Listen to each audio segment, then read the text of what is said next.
Hey, what's going on, my friends? Dave Sharpe here. Another episode of Wake Up Legendary. You are going to meet Barb McGowan today. If you don't already know her, she started her business 10 months ago, and we're going to be hearing her top lessons. She's done pretty well as well. So we'll hear her top lessons today. Let's go ahead and welcome Barb to the show. Hey, what's going on, Barb? Hey Dave, how's it going? Good to have you on. I know of you. You've given a lot of value to a lot of people in this community, and as a matter of fact, we had a coaching client here not too long ago who was, sending, because she was getting so much value from her. Hi, Susan, if you see this, she was sending her, people into your groups and stuff. Oh, And I said, that's fantastic. And in the future, sooner than later, let's get you to a point to where you feel that you can deliver enough value that you can have your own group and start facilitating, just like Barb is. So it's been great that you've had your own success, and there's been many people who have leaned on a lot of your, I think, teaching skills, right? Because you're also, that's sort of where you come from, right? So give us a little bit of your backstory and tell us sort of what led you to us, I believe, in 10 months. So in roughly January of yeah, this year. January. Yeah, I like to be verbose, so I'll try to keep it like super Reader's Digest condensed version. Um, I've had Did you like kind just of, say, what did you just say? Verbose? yeah, I Oh, like that's to good. I like to over clarify and make sure people are Okay. really clear. Well, I'm a ninth Sometimes grade dropout. unnecessarily. So if you use a word that I don't understand, I'm just going to stop you and say, can you Provide a tell me what that definition. word means? Yeah. So, but go ahead. Give us I guess, the opposite of the Too verbose. long didn't read, yeah, for you young people. Um, so I've had a lot of, jobs. I wouldn't call them careers or anything. I've worked in retail. I learned a lot working in retail. Um, Blockbuster and Borders, may they both rest in peace. Um, I worked in investment management for 7 years, and that is really like we were talking about before we got started, Dave. That's where like my addiction and alcoholism really took off. Um, and Was where? was working in investment management. It was like 60 hours a week Yeah. plus High a stress. 2-hour commute, and it was just really, really high stress. Hmm. Um, and then I left that job and I became a teacher. So I was teaching STEM, which is science, technology, engineering, and math for primarily K through 6. And like teaching and coaching and mentoring has always been a passion of mine. Actually, ever since I started working at Blockbuster, when I just got thrown onto the register and told, "Okay, learn." And that was not the best experience for me as like a hyper introvert. And so that's kind of what ignited the passion of I want people to have a good onboarding experience and good training experience. And so um, I have always kind of taken that with me, like that passion to teach and help people who are terrified or feel like they can't do it. Like that's always just been really strong in me.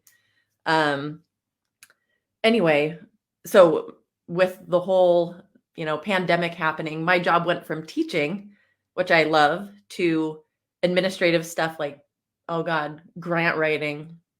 If anyone out there has ever written a grant, I like let's start a support group. It's awful. Grant writing, budgets, financial statements, just like everything I hate sitting behind a desk and nothing that I actually loved. And then my boss like was nearing retirement and was like, "Oh yeah, I'm going to hand the keys over to you." And I was just like starting to panic because that Hmm. was not the path that I wanted whatsoever. And I know from being in recovery and from having so many times in the past ignored that feeling of panic, and pushing it down and being like, "Oh no, if I just deny this, it's going to be okay." I knew that if I didn't come up with a plan B and start doing something, taking action to build that plan B, I was going to be in a position in 6 months after I had that, started having that realization that I didn't like my job and didn't want to go down that path. But I'd be in a position where I didn't have the emotional energy and I just was so beat down that I'd be stuck. And so I made the decision to start looking at ways to make money online, like I always say, like any good millennial. And I looked on YouTube and I found a YouTuber that actually has a very he's also in recovery, and so his story really resonated with me. And he kept talking about his number one recommendation for how to learn to make money online. And so that's what led me to the 15-day challenge, and the rest is kind of history. Mm. I immediately saw the value in the model of high ticket affiliate marketing.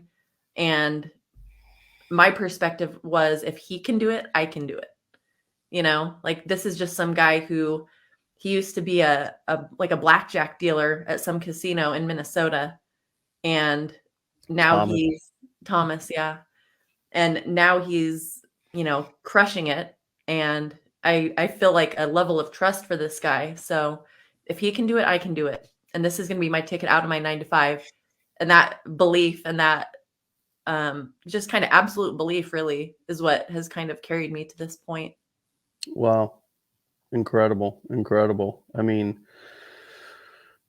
there's so many things to unpack there, but I just want to congratulate you for, setting an intention and turning it into a reality. Is that something that is a pattern for you? Is that something that is a new is new in this season of your life? I mean, talk to us a little bit about mindset and how you've either developed certain mindset approaches and always had them, or how you've or is this newly developed?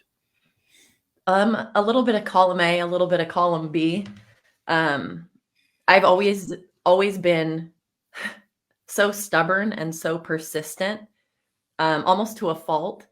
One of my basketball coaches was yelling at my team at halftime when I was in high school, and he was just yelling at everyone for being angry, because this is a blanket generalization, but when girls play angry, they get pissy and they don't play well.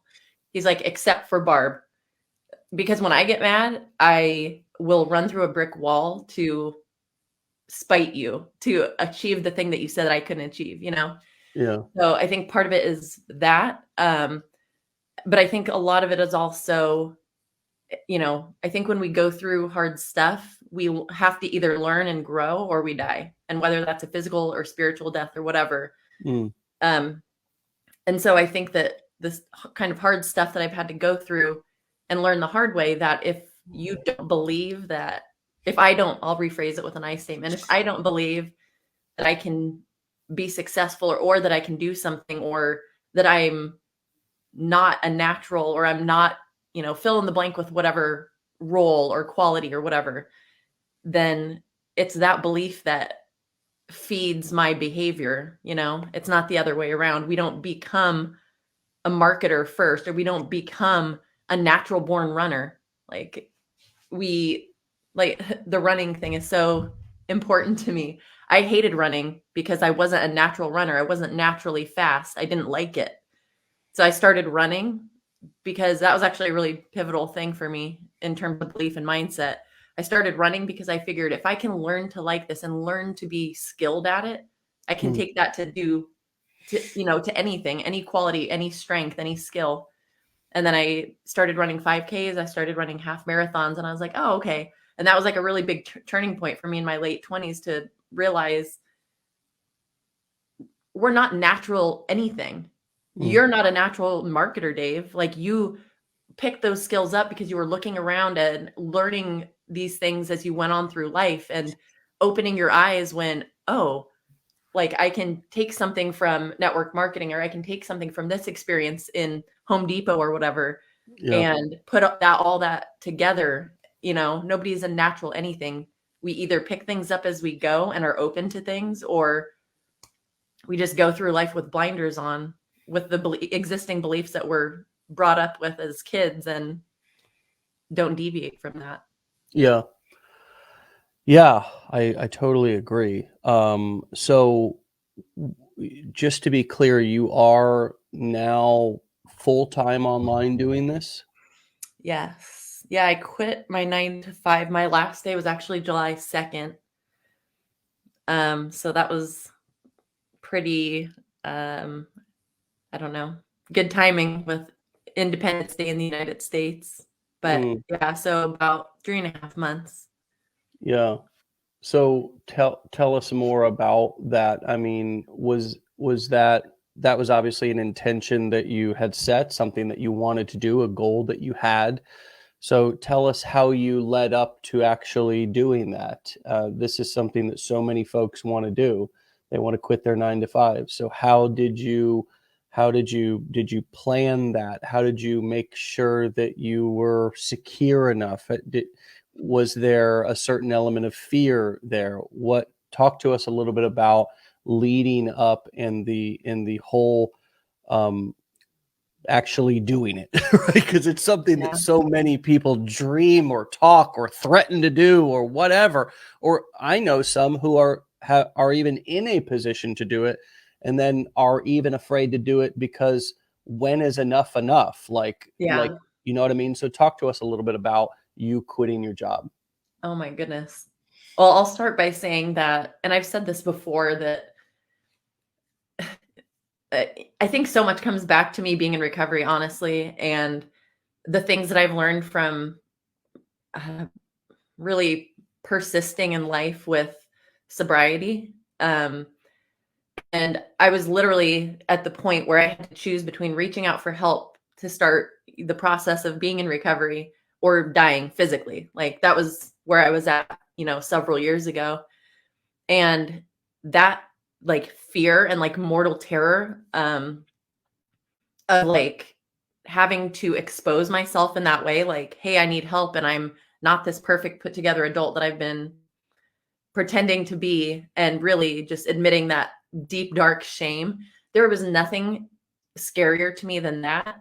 And so anything else that's like remotely scary emotionally um doesn't really compare to that.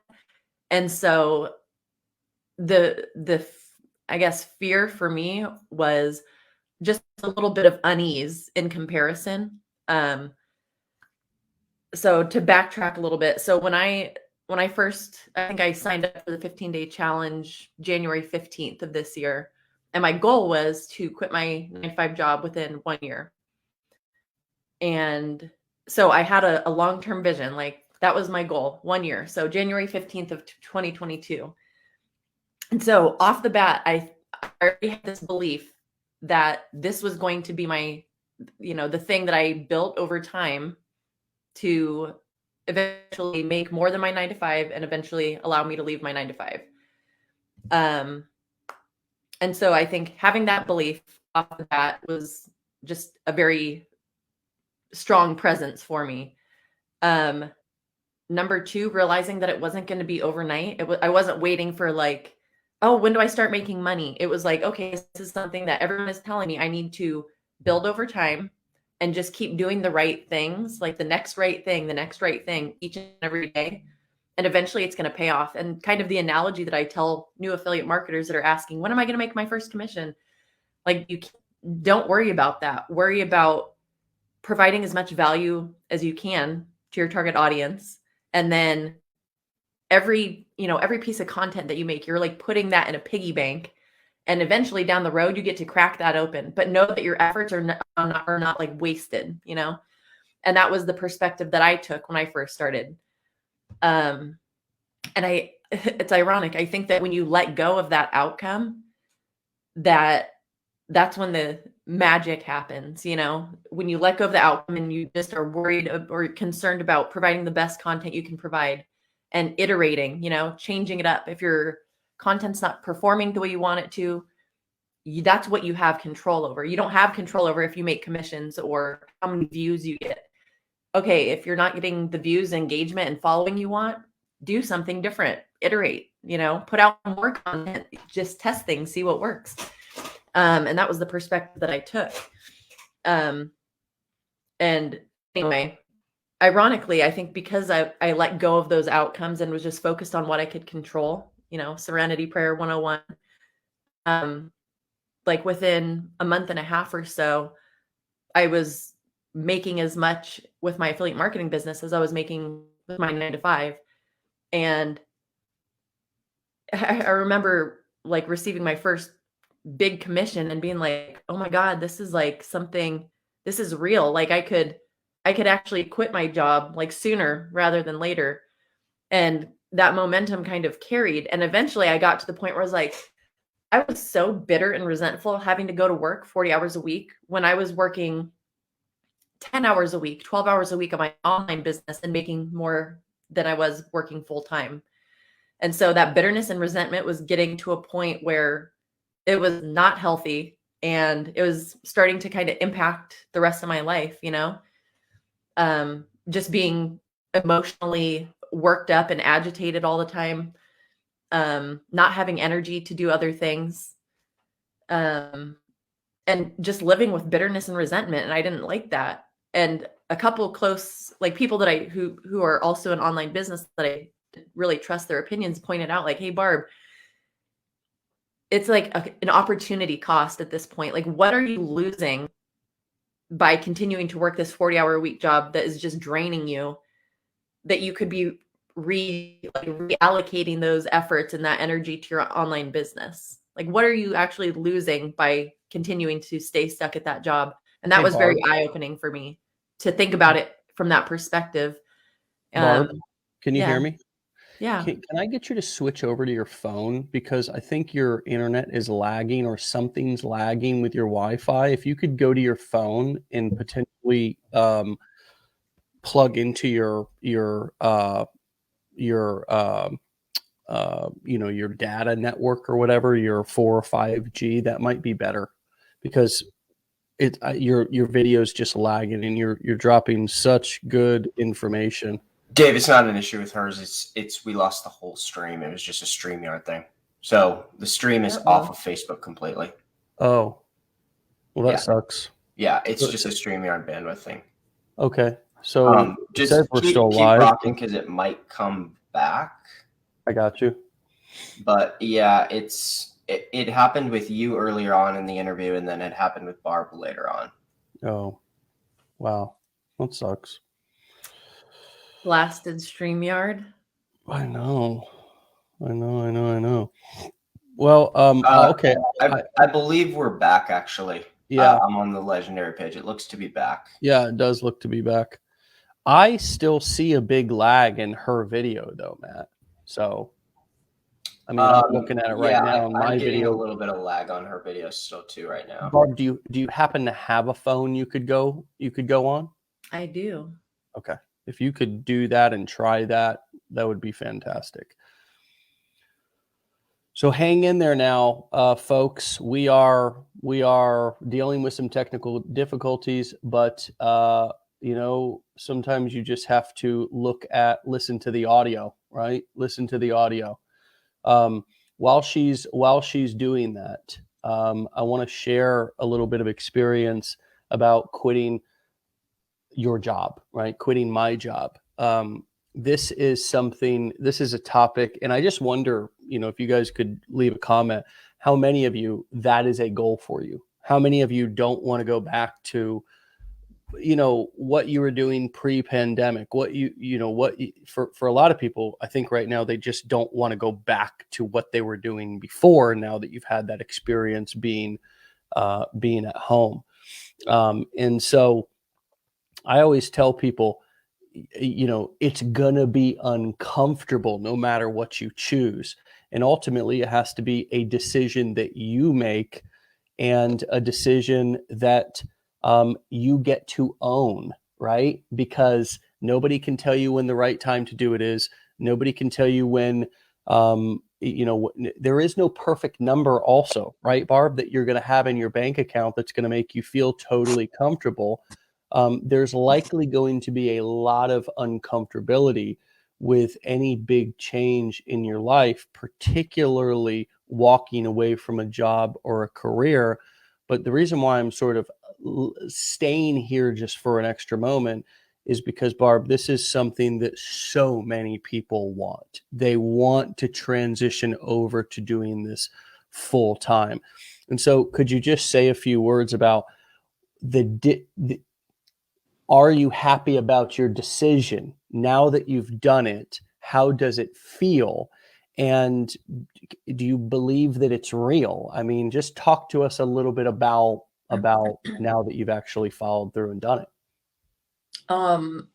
Yeah, I'm so glad that I did it.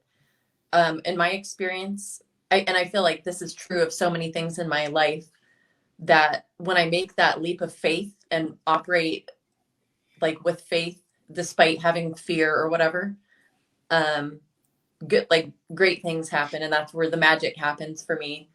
And I'm not saying like go jump off a cliff and just hope that someone catches you. Like that is obviously crazy. But when there's a reasonable expectation that you can do something and continue to work your butt off, and that your efforts will continue to yield that kind of result.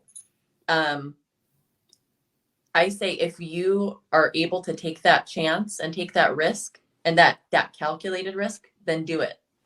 Like, don't let that fear hold you back. And if you have, a proven business that has been getting results for you, like the way that mine was, and you have done that consistently for months, there's going to be risk in anything. There's a risk in staying at your job. There's a risk in leaving that job. There's a risk in going and getting a new job. There's a risk in being unemployed. There's a risk in everything. Like, that's life. Life is lifey like that, Right. And it's just a matter of what risk you're willing to take and at what cost, Yeah. I think for me, the biggest thing that shifted mentally when I quit and went full time in my business was, number one, I sort of erased my plan B. Mm-hmm. So number two, I stopped treating my business like a hobby and started treating my business like a business, because now all of a sudden it was my only source of income. So I did whatever it takes. And there's a cool Imagine Dragons song called Whatever It Takes. My 5-year-old loves it, sings it, was performing it last night. And you do whatever it takes. And I think this is a conversation that certain people are ready for certain depths and levels of this conversation. And sometimes here on Wake Up Legendary, I want to try to not scare people away. But the truth of the matter is most of the time I throw that throw that out the window and just say, you know what? This is going to be the hardest and most rewarding thing that you ever do. And it's going to take everything you got, not so much physically, because I would say, Barb, your running was probably physically much more of a toll on you, but mentally, not to say that running is not a mental challenge, but mentally, this is going to challenge all of your limiting beliefs. It is going to challenge that good old soundtrack that you've been playing for all these years that's kept you from having everything you want and being everything that you can be. So we've talked a little bit about some of your limiting beliefs. Is there anything else that you would say was a major limiting belief that you have overcome or are in the process of overcoming and has been life-changing for you?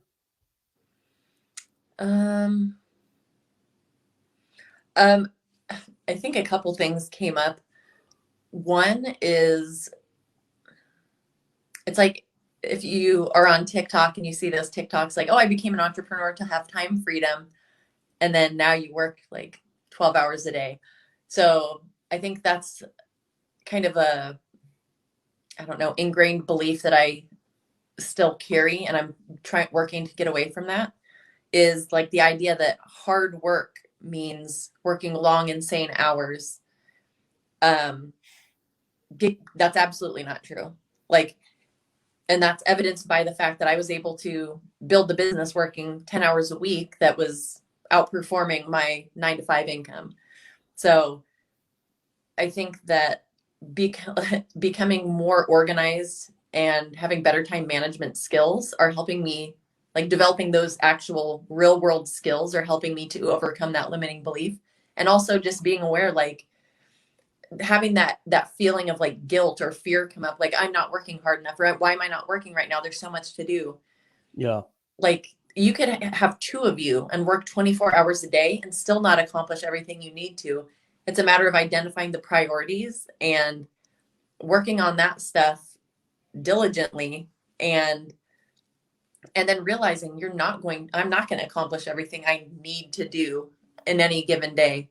I need to accomplish what I need to keep my business moving forward, and the rest will have to wait. Like, I need to continue to build this business over time and put systems in place and put automations in place, to make it easier for me as I go. But I'm not going to do it overnight. And so that, like, belief that I can fix everything or do everything in one day or in 1 week or 1 month, that's something that if you're new or if you're been around the block a couple times, like, I think that belief will exist for you as long as you don't address it, you know? Yeah. Well, I noticed that you said you're working 1 to 4 hours a day right now in your business. So, I mean, it really is time management and making sure that you are, in some way living your dream and not living a nightmare, or one thing that we used to say all the time in network marketing, right? When all the leaders were preaching the dream, but we knew they were doing 3-way calls 12 hours a day, we'd say they'd be preaching the dream, but living the nightmare. Right.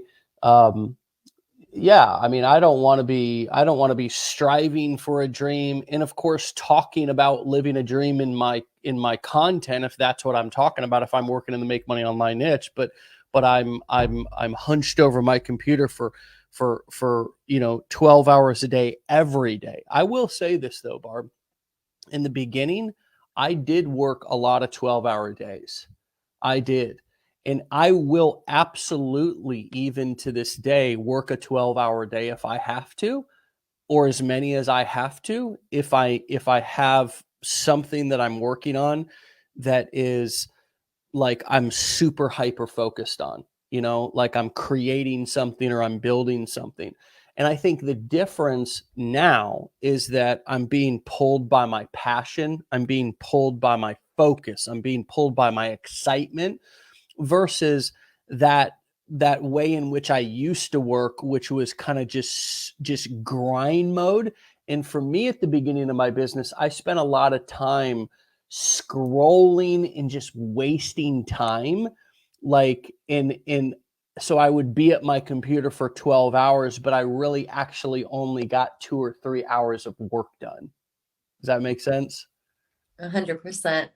Yeah. Well, and something that was coming up as you were talking about working long hours is I mean, I definitely work some long hours now. I do take a lot of breaks because I just need to. But when I work long hours now, I'm building something for myself.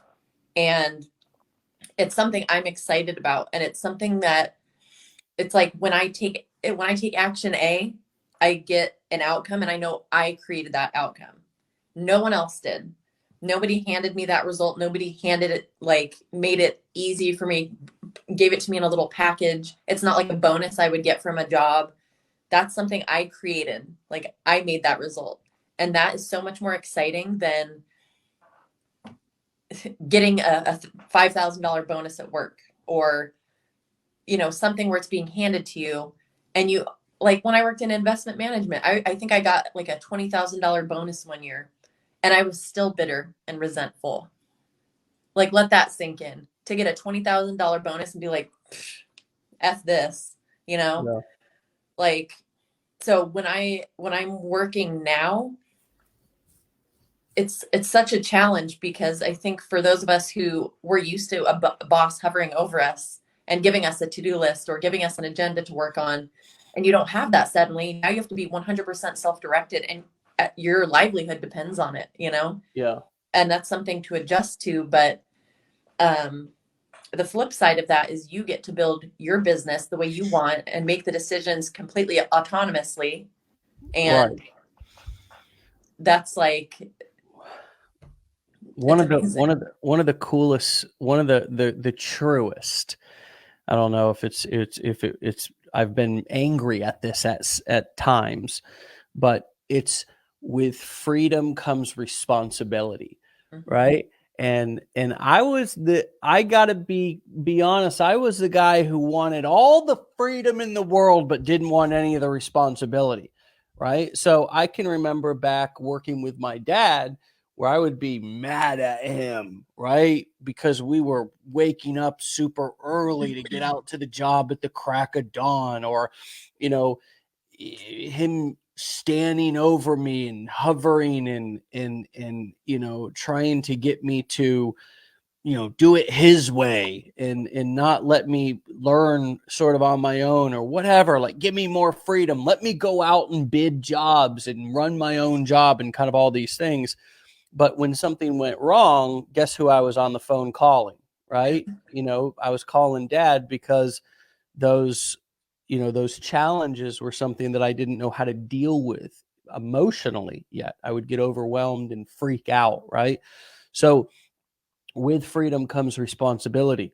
And for me, I had to embrace a lot of things that I didn't always think were of my personality, right? Like being structured or planning or using a calendar. When I first started, I would be so resentful at my wife because she wanted a bit more structure and a bit more kind of clear what's going to happen. How long are you going to be? I was talking to Brian Brewer on the show the other day, and he said that his wife calls it a Brian 5 minutes, right? And I mean, we have that in my home too. I mean, and it's gotten us into some pretty heated debates and battles at times because I mean, I can remember back when we'd have date night and I'd have a video. Some of y'all think that y'all have challenges with shooting your videos at the beginning. Well, I didn't have a tripod or whatever, tripod, iPod, whatever, where you can sit your phone up. And as a matter of fact, we weren't using cell phones. I always sound like a grandpa when I'm telling these stories about 10 years ago online. But I'd ask my wife to sit there and hold the camera, the little camera that I used. And I'm telling you, it'd be date night. I'd be like, I need to shoot just a quick video real quick. Well, I didn't like the video. So we'd be there an hour later. She's dressed up for a date. Her arms sore. She's pissed off because I got to do one more. And it's like, I had no concept of time. I had no concept of clear communication with my family about when I was working, when I was going to be done working, when I wasn't working. And now we've got cell phones, right? So even now, sometimes, it'll be family time. And if I'm checking something on my phone or whatever, it's like, I mean, I even have my kids sometimes, not a lot. So don't start in the comments about, oh, Dave, you shouldn't be on your phone when you're with your kids. Shut up. You do it too. Right. But it's like now it's even harder to set boundaries and have structure because we can do so much of our business on our phone, right? And it almost feels like we're always working, right? That was a lot of stuff, but my original point was, of course, with freedom comes responsibility. You seem like more of a natural planner, or am I wrong in assuming that? I'm not a natural anything. Okay. All right. I think there I go. Because I think, and not to make a blanket generalization about an entire group of people, but I think as like a recovering alcoholic, that part of me exists and thrives in chaos and lack of structure. And so I think that's like such a big part of me that yes, I've had to develop structure and planning as like a coping mechanism to keep myself on the straight and narrow, so to speak. So I have like a whiteboard with all my week planned out. I'm looking at it right now. I don't think that's just an outreach. I don't think I just want to stop you right there because I want to plug into the audience here and I'm curious. I think that you don't have to be an alcoholic or a recovering alcoholic or recovering addict to experience that. I think a lot of us thrive in chaos, in self-sabotage, and then come back from it. And we almost get high off of it, right? Because we self-destruct, there's chaos in our life. A lot of it is brought on by us, right? We love to blame it on others, but the truth is that we are the common denominator in all of our shit, right? And then we're back at this moment where we're coming back from something super focused, and there's no better feeling than feeling like an underdog, feeling like you're coming back from something, right? I'm going to get back on the wagon. I'm going to get back on the treadmill. I'm going to get back in the business, all these things. And I tell you, Barb, for me, it's been a real challenge to learn how to maintain on an ongoing basis and not self-sabotage and not create chaos to come back from, right? And to sort of organize my life and do more self-care and have more structure and have more planning and kind of actually be like, I don't know, like an adult, like what I imagine is like a regular functioning adult, instead of like a person who lives in chaos and is always kind of coming back from things and self-sabotage. I just wonder how many of you can relate to that, even if you don't have a history of like alcoholism or addiction. But I just think that's such a big thing, and it's so big to be aware of that, even if you don't do anything about it right now, but just be aware of what your challenges might be coming from in this business. Because if you're one that always is self-sabotaging, self-destructing, and is used to chaos, building a business around and having boundaries and structure can be a real difficult thing to get used to. 1,000%. And I think for me, it's been super important and like a big growth experience to be aware of what those tendencies are that I have to exist in chaos or disorganization, or working long hours to compensate for the lack of organization or the lack of structure. So yeah, it's like critical for me to, and I feel like this is probably true for a lot of people, to have things organized and to use almost like an externalized, for example, there, like I use a Pomodoro timer. So it's like you set a timer and you're working for 25 minutes and then you get a 5-minute break. And then the timer starts again and you'll work for 25 minutes and get a 5-minute break. And that for me is so effective, because it's like, I'm not motivating myself. I'm not like, okay, Barb, we're going to sit down and edit this YouTube video now. It's, well, I have to, it's almost like kind of leveraging that clocking in and clocking out mentality a little bit. But I have this like external thing, my timer, this app telling me, okay, you need to start working and here's your to-do list. And for me, that's really effective in helping me get started, especially on doing those things that I don't want to do, like editing YouTube videos. But whatever I need to do, whether it's that app or timer or a whiteboard or whatever, to keep myself focused and getting the results that I need to get, I will do. I'll figure it out. I'll figure out what that thing is or how I can iterate and improve. And I'll do it, Yeah. Yeah. So, what is another big lesson that you've learned since being online? 10 months is like 70 months, like it's like internet years are kind of like dog years. Yeah. You know what I mean? It's damn near, you can call this a career almost if you've been doing it for 10 months, because I think the drop off rate, not because people can't do it, just because they get distracted and sort of treat it like a hobby and move on to something else. But what is another big lesson that you've learned that you didn't know when you started and that's been really helpful and eye-opening? Oh man. I think that something that I was surprised by, is the necessity and value in, I hate to use the word networking, but to develop relationships with other affiliate marketers and other people in online business. Because affiliate marketing, it's not like network marketing. There's no one above you, below you. You don't have a team, nothing like that. But developing relationships with other people who are on the same path as you, I think is one of the most valuable things that I've learned and that I have done in the past, 10 months.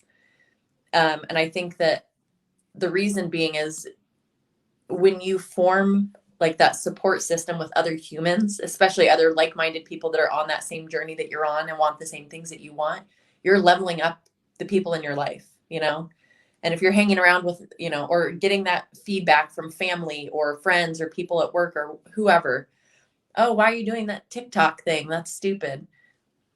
Like, that's going to bring you down. You're not going to bring them up to your level. They're going to bring you down. And so you need to, like, I've needed to surround myself with those people that are on that same journey as me, because we bring each other up, And one of my favorite quotes is, a burden shared is halved and a joy shared is doubled.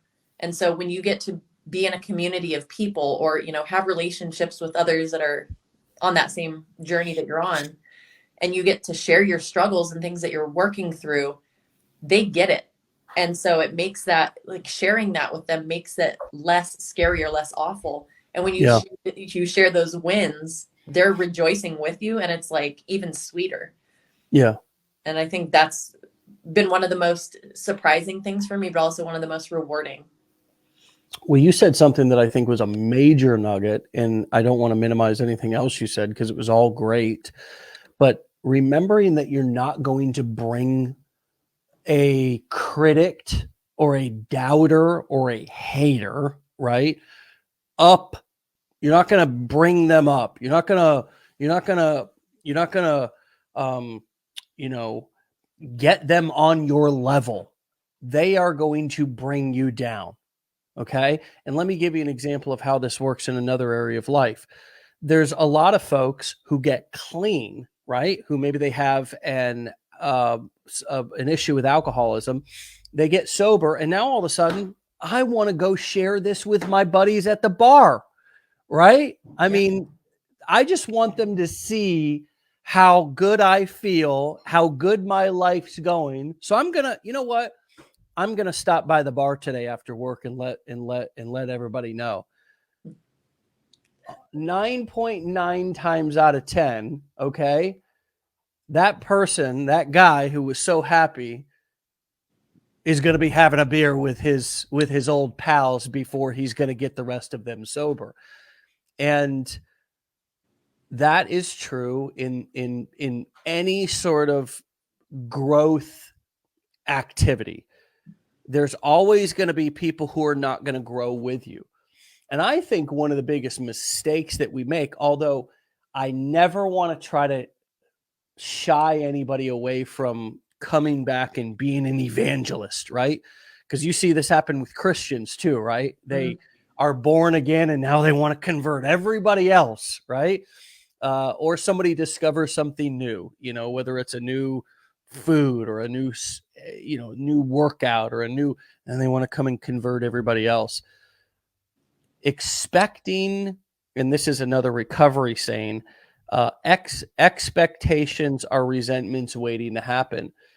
Having an expectation that a person is going to react a certain way, that they're going to say a certain thing in support of your business, is just a resentment in you. It's literally like eating, here's another one. It's literally like eating poison and expecting somebody else to die, right? And I have had to learn that the hard way. I mean, it was heartbreaking for me at the beginning to not feel overwhelming support from friends and family. Like, why would they not be so thrilled for me? And for whatever reason, maybe my growth reminded them of what they weren't doing in their life, or maybe they just weren't into what I was doing, or maybe they thought it was lame, or maybe I was being too positive. I don't know. Who gives a damn? Either way, if I were to spend enough time around them trying to convince them, I would have eventually become cynical and negative and quit because those folks are still cynical, negative, and critical, right? Even 10 years later. So I think that that's a a really big piece that you touched on. I wanted to ask you something else.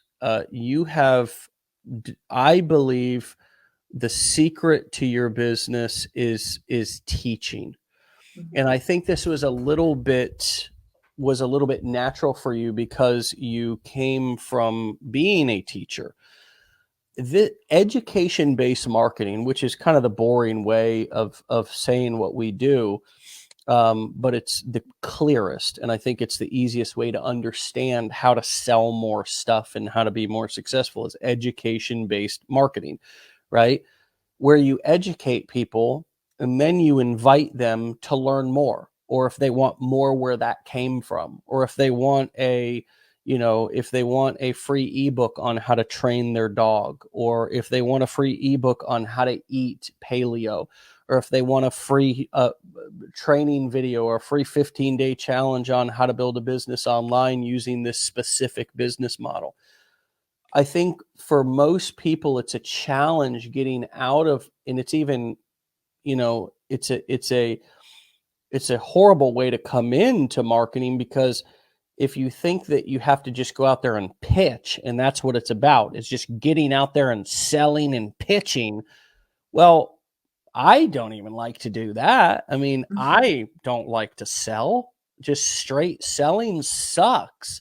I want to educate people. I want them to get value whether they bought or not, because that makes it less awkward and more enjoyable for everybody. And I can feel good about making an impact. And ironically, people buy more that way. So I actually don't end up being disappointed. But you've done a couple of things.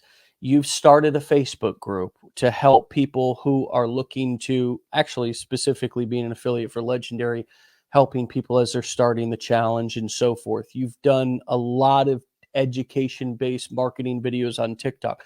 Talk to us about, give us your own version of what I just said, right? Add, take away. But I want you to help people understand that the best way to succeed with this is through education-based marketing, and that they don't actually need to be a salesperson to be successful with this business. Oh my God. Yes.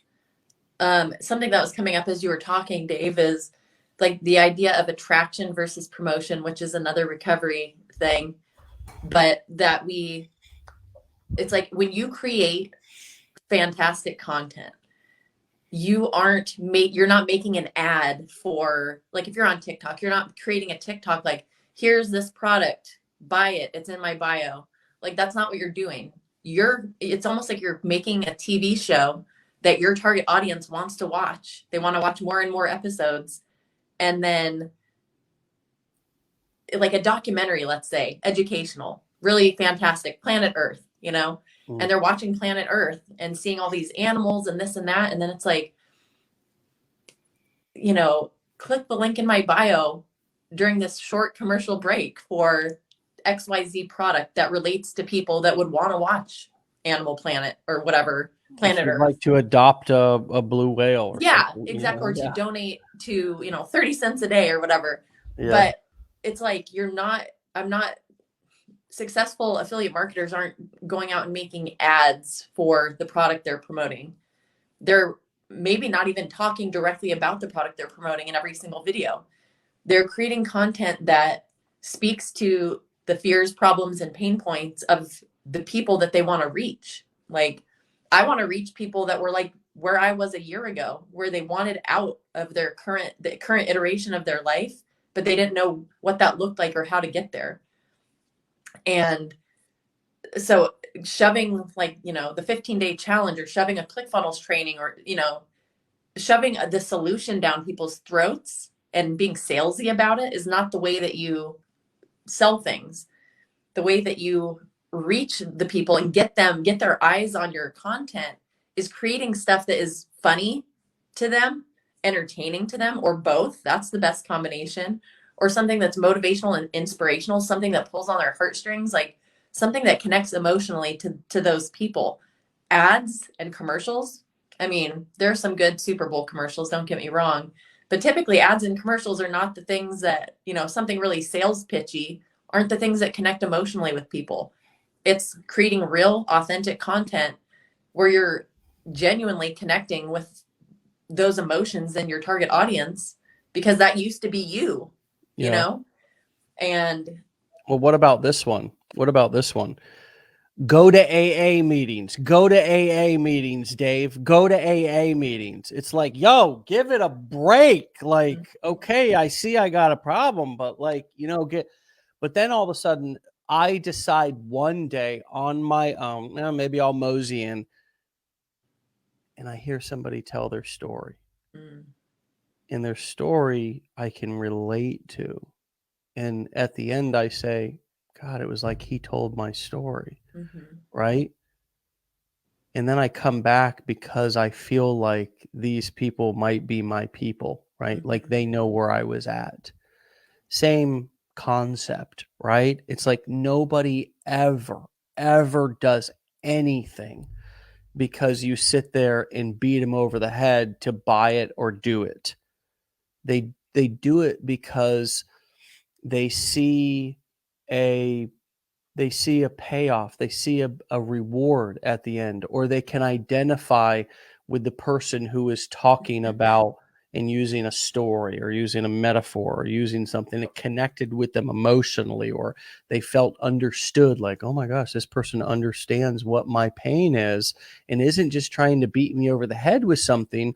But it's kind of like when you go to a doctor, and the doctor comes in and spends 5 minutes with you and then writes you a script. And you just leave wondering if you've got the right medicine, because they really didn't even spend time with you to try to understand what your problem is, to really try to diagnose the problem. And I think that's one of the reasons why there's so much mistrust in medicine and doctors, that people, get prescriptions after having a heart attack and then don't even go home and take their medicine. They want to take their own concoction of vitamins and minerals. And then it happens again. It's like, sometimes we think that, because we don't feel heard, because we don't feel understood, and because we don't feel educated ourselves, we don't pull the trigger on stuff. We don't buy. We're not fully bought in. And, I think that those are a couple of analogies that came up for me as I was thinking about this, specifically the recovery thing of getting beat over the head. I can remember having judges beat me over the head. And as well as I do, you see the people come in to get their paper signed at the meeting. They're like, ugh, because they've been beat over the head and just, all right, your punishment is, 60 hours community service, 60 meetings over the next 60 days, see you in 2 months. Right. And, if the person comes into the meeting and actually sits through it and hears something that they identify with, maybe they'll get sober and get some help. A lot of times, though, they just sneak in at the end, right, and just get the paper signed, and because the delivery sucked. You know what I mean? The delivery sucked, and you've had a lot of. So, how do you think that somebody can become more of a teacher and adapt more of those education-based marketing skills, even if they don't have a teaching history? Oh man, that's a good one. That is a good one for you because you have that naturally, right? And somebody could say, well, Barb, you have a natural teaching history. Natural smatral, like, yeah, right. No, or you have a teaching history. Sure. Right? Well, and that's just it. It's like, I probably sucked when I first started. There you go. But I was literally 19 years old when I first started, thinking about how can I help train people? How can I help teach people?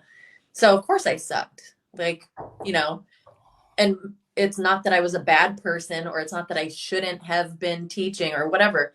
I just needed to learn skills over time and keep iterating and keep improving. And we all start somewhere. And so what I would tell people is it'll change the way that you think if you take the perspective of learn, do, teach. Like, and that's like, I think it was like a Civil War. I know Brian Brewer says that, but it's also like a Civil War reference to surgeons back in the Civil War to learn how to do surgeries in the field, they would like watch one, do one, and then teach one. I didn't know that. Yeah. And I think a lot of it was probably out of necessity, but okay. Interesting. Right. But it changes your perspective on thinking about how and why you do things when you take the perspective of, oh, I need to pay attention. I'm going to be teaching someone this. And as it like having been a teacher, asking those comprehension questions, like asking kids, okay, so tell me about what you just did. And having them have to, what? Like think about what they just did and then paraphrase it and explain it. That cements something in you that you don't get if you aren't turning back around and like kind of organically putting your own version of that back out into the world. Like there is so much value in turning around and teaching something that you just learned. It cements it in you and it just strengthens that as a skill. Yeah. I so agree with that. Yeah. I so agree with that. I think that's, of everything you've said today, I think that if you guys can and gals can take one thing from, because people, oh, the audio's cutting out, the video's cutting out. Well, you know what? Sometimes you just got to set the video down and just listen to the words, because you left and you might have missed a real golden nugget. And the real golden nugget that I just heard was, the faster you can turn around and teach something that you just learned, the more it will cement it in your brain. It will cement it inside of your subconscious. Also, it helps you to immediately turn around and deliver value. And I think the majority of people do the opposite, learn stuff and then do nothing with it because they're not ready yet. And then by the time you've taken in much more information to get really ready, you forgot 90% of what you've recently learned. So I want to say that again, and hopefully it also gives actually, can you say that again? Because I hope it gives people permission to do it. Please say it one more time, so we really make sure that people hear that. Yeah, gosh. And it's so timely because I've had people who come to me and they're like, yeah, I haven't started my Facebook group, or I haven't, started doing X, Y, and Z because I don't feel like I know enough, or I'm competent or capable enough, or whatever. It is, if you don't learn something and immediately turn around and share that, you're not only doing yourself a disservice, but you're doing other people a disservice, because you're not teaching them as you go. And you don't need to be perfect or have it all down or whatever. If that was the case, we wouldn't exist as a species, because nobody ever attains that. And we could never teach anything to anyone. So learn, do, and then turn around and teach people how to do it. And maybe stuff will come up that you don't know, or you have to go and search on Google and figure out, and that's okay. I don't even care if you learn and teach it, right? Just if you learn and teach it. I mean, that's what the majority of America does in classrooms anyways, right? All across college and stuff. I mean, here I am assuming again. So, I mean, I'm on my soapbox here, but come on. Do you think every single thing that's ever been taught, every single person who's taught it has years or months or even weeks of experience with it? No. I mean, I'm a history teacher. Was I there? Was I there during that? No, I wasn't.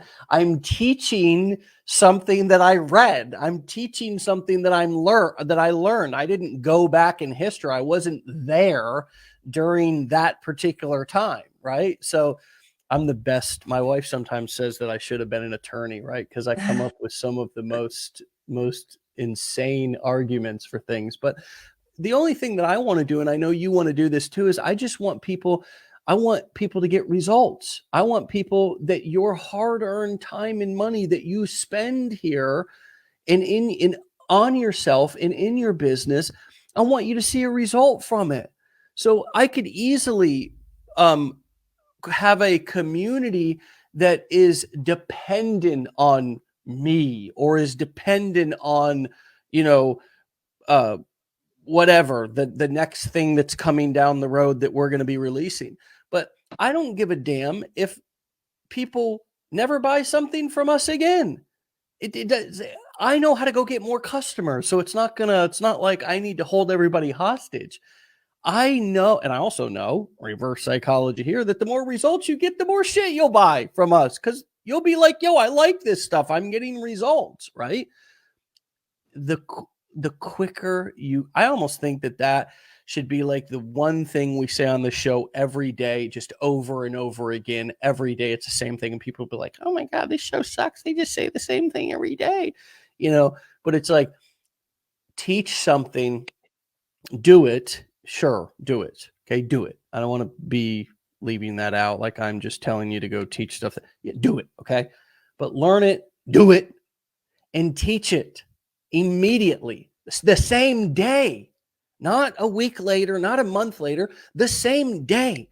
And I think that people could come on this, you folks could come on this show and learn something every day that you could turn around and do and teach.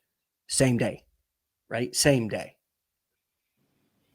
It's just my opinion. So I'll get off my soapbox now.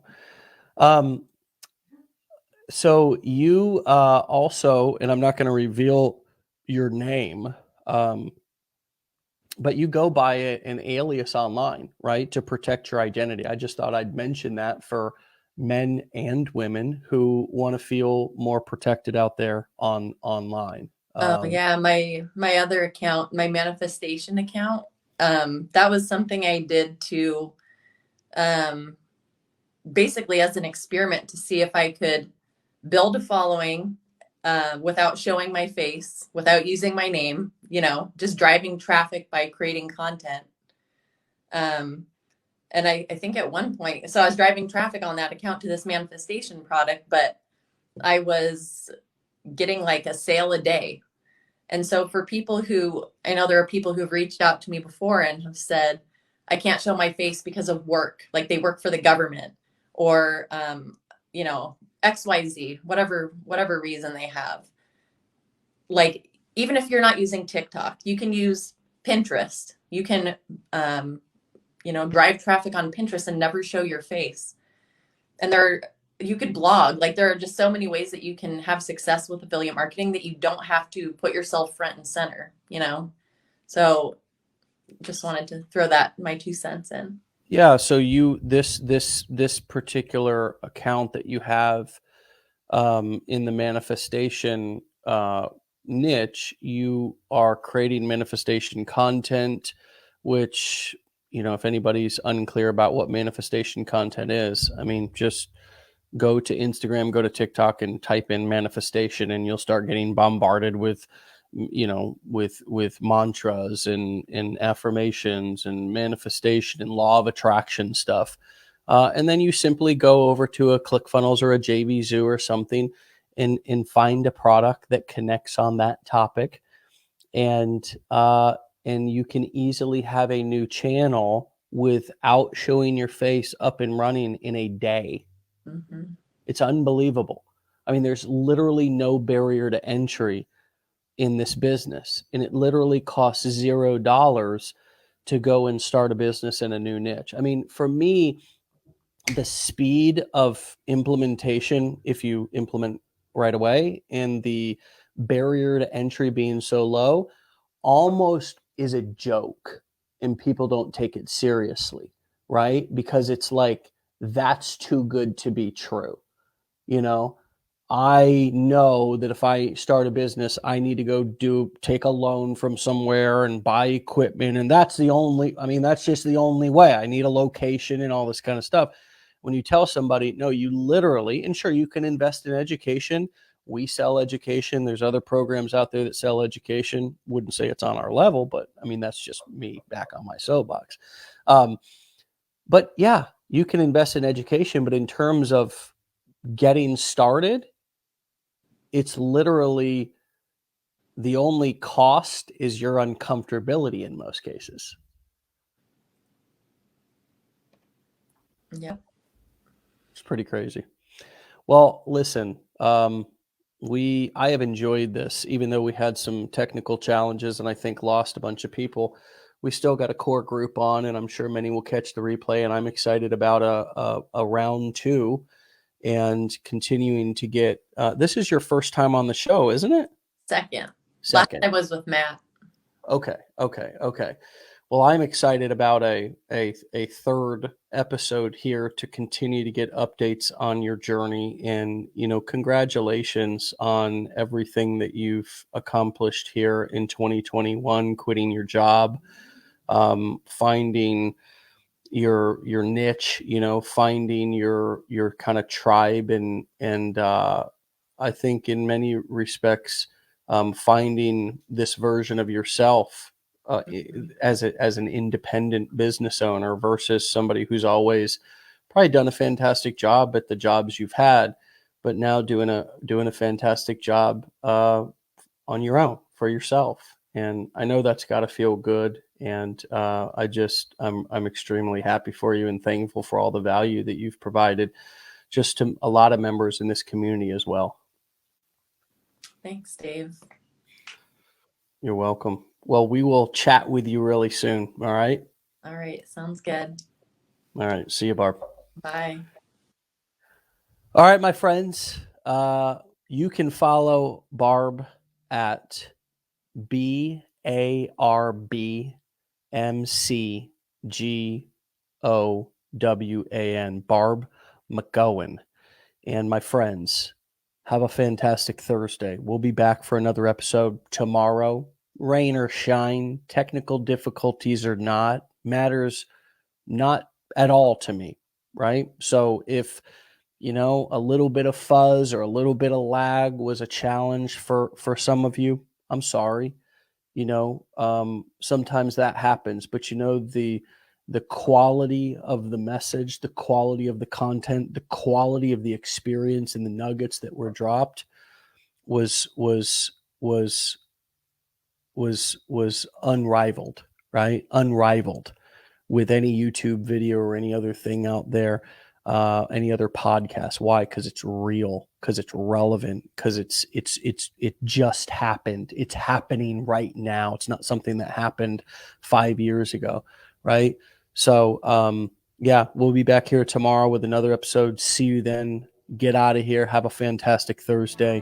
Be legendary, and we'll see you tomorrow. Peace.